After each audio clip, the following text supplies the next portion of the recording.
I don't know if you guys can see in the camera, but it looks like Wolverine had his fun with this flywheel.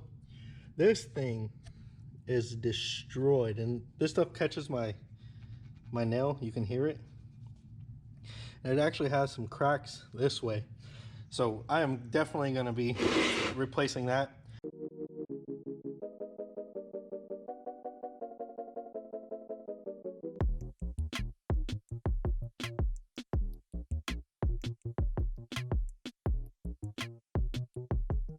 All right, guys, welcome back to another Yoast Build video. So what we're going to get into tonight, and we already have on the lift, is our Daytona Iroc RT. If you guys don't know what one of these is, you're going to learn very quickly, because this is my brother's favorite car. So we are planning on making this thing decently fast, but we still want to keep it clean, no cutting, no gutting. It's going to be a good daily driver, AC, everything, all options, but at least make 400 horsepower. So drivetrain wise, this is the exact same motor that you saw in our Spirit. This is a Turbo 3 Chrysler motor from the early 90s. So it has the potential of making 400 horsepower with very little work done to it. Just slap a turbo and some head studs in it, boom, turn it up, 400 horsepower on E. But what happened is we had a transmission built for this car, and when we took the Spirit apart to put the 2.5 stroker motor in it, we took the SPEC Stage3 Plus full disc clutch out of it because we put another brand new one in the Spirit. So we took that clutch, we put it in this car, and then we had the transmission built so that this car would have a good transmission, because the transmissions are the #1 evil in the turbo Dodge community. They break all the time. SRT4 guys especially, they love breaking input shafts. So the car runs perfect everything, but when you take off, it makes a screeching noise. It's kind of like a chatter. We're just going to pull the car back apart just to check that everything is A1, just to make sure we're not breaking anything. We do not want to damage our motor or our transmission, because for one, this motor is kind of rare, and for two, it's a built transmission. So we have a lift, we have the capability of taking it apart just to make sure we didn't do anything wrong.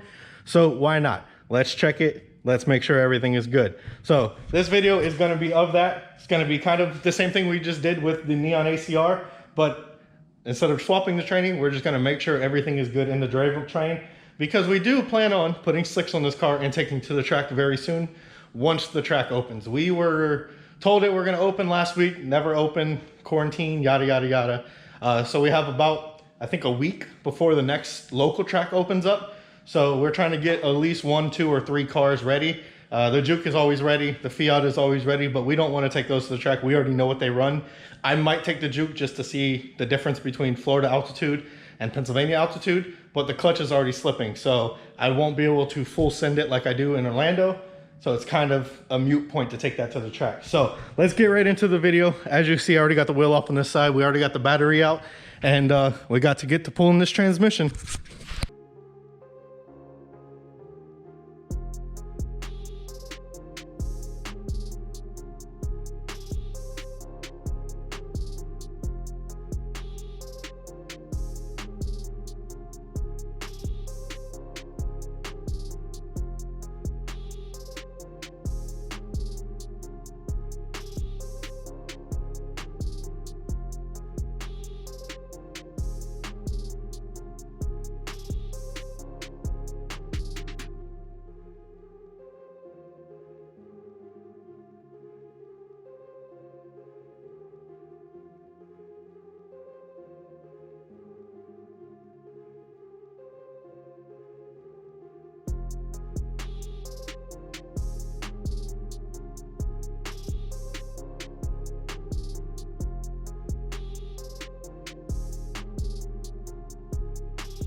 All right, guys, so after that wonderful time lapse, we have the axles out, the front mount out. This is the front mount where it connects to the car. We have the rear adjustable strut out. This car is not 100% stock at all. Literally, it has a full front mount intercooler, built transmission, has a clutch, of course, has an adjustable rear mount.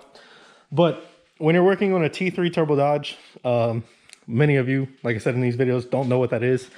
But this sensor right here is probably the most important thing on the car besides the cam sensor.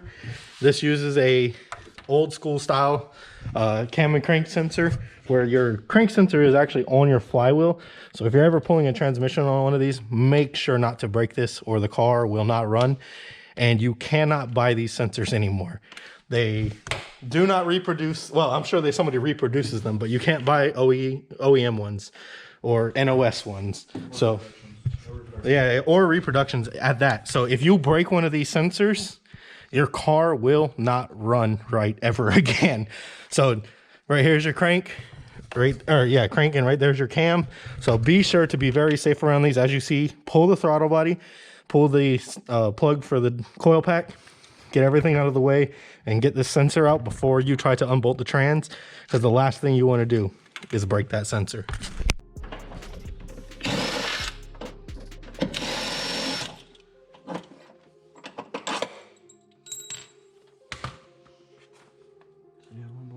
One bolt in there, 15.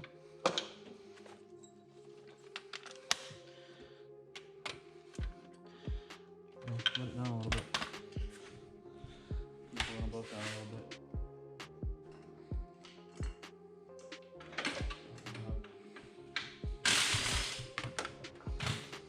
Shifter cables are off, which are the worst thing when we use those aftermarket polyurethane bushings. Motor mount's coming off. Motor mounts, or trans mount is off.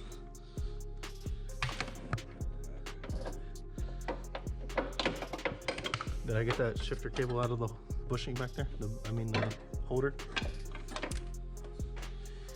It is, it's out. I see it. Yes.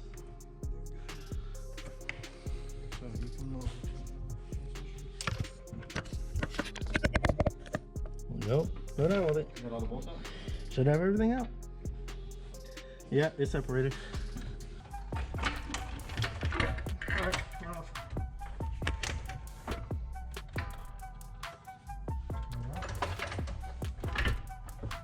You need to move the jack.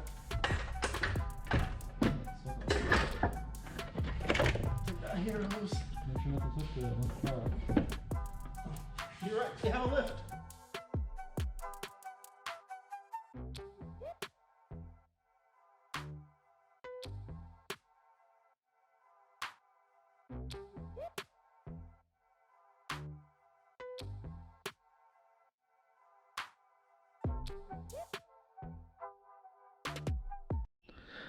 All right, guys. So at first glance, this looks perfectly fine. Flywheel looks good. Pressure plate looks good. Clutch disc looks good. Transmission looks perfect. But under closer inspection, you can see the edge right there on the flywheel bolt. In it, the clutch disc itself is just grazing it when you're pressing the clutch disc.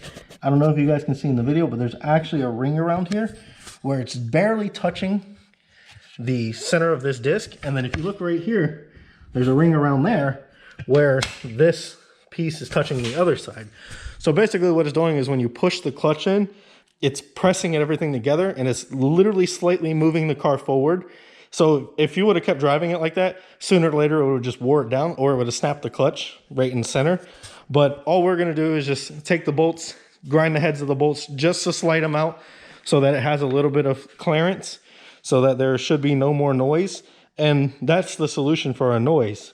But that is craziest thing ever, because this clutch, this pressure plate, and this flywheel are the exact same as we have in our Spirit RT, and that car made absolutely no noise.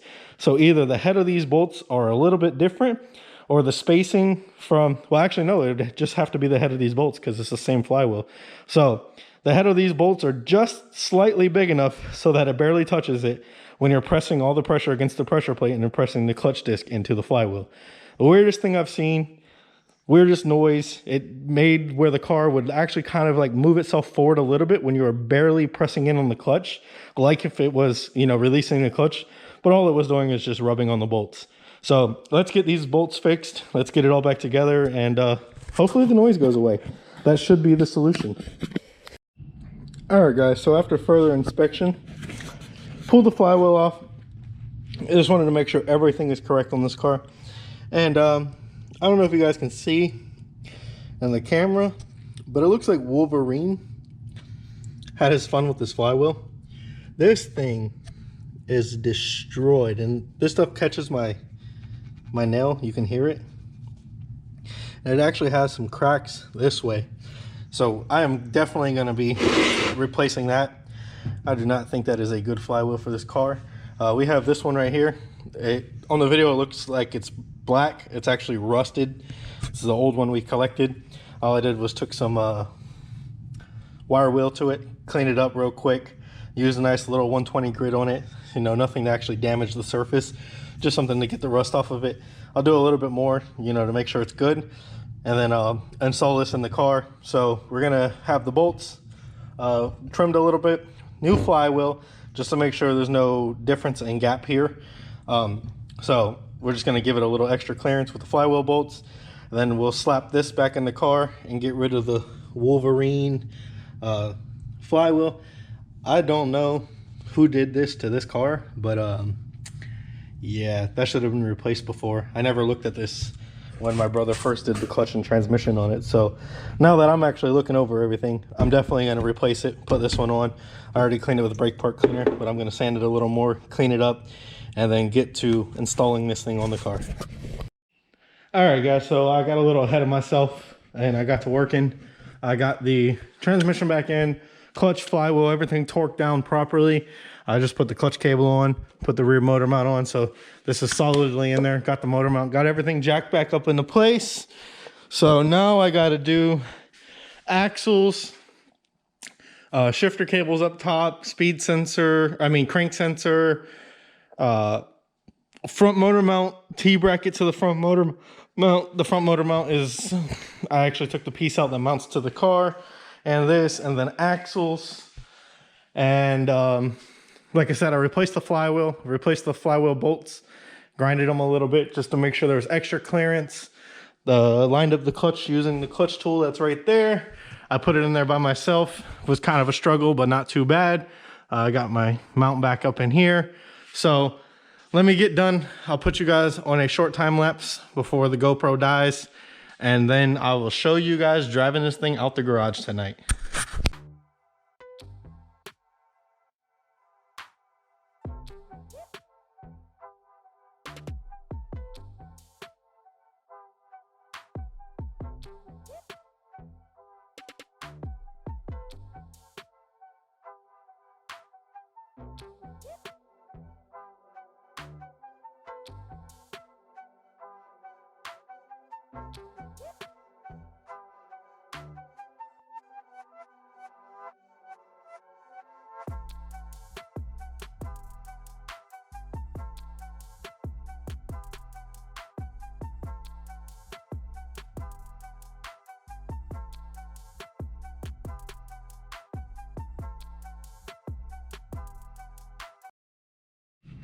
All right, guys, so I have the Daytona all back together.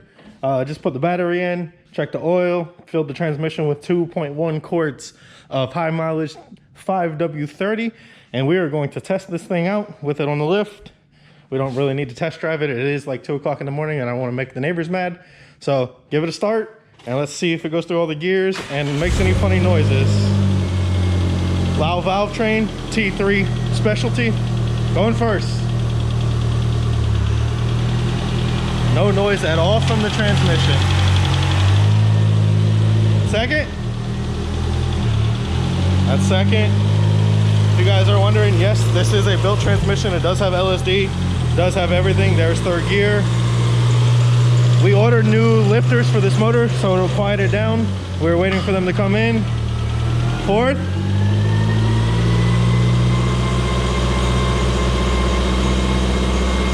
Does the speed sensor work? No? Yeah? That's fifth. All right, guys. As always, you guys are the best. Like, share, and subscribe. And look how beautiful Pennsylvania is.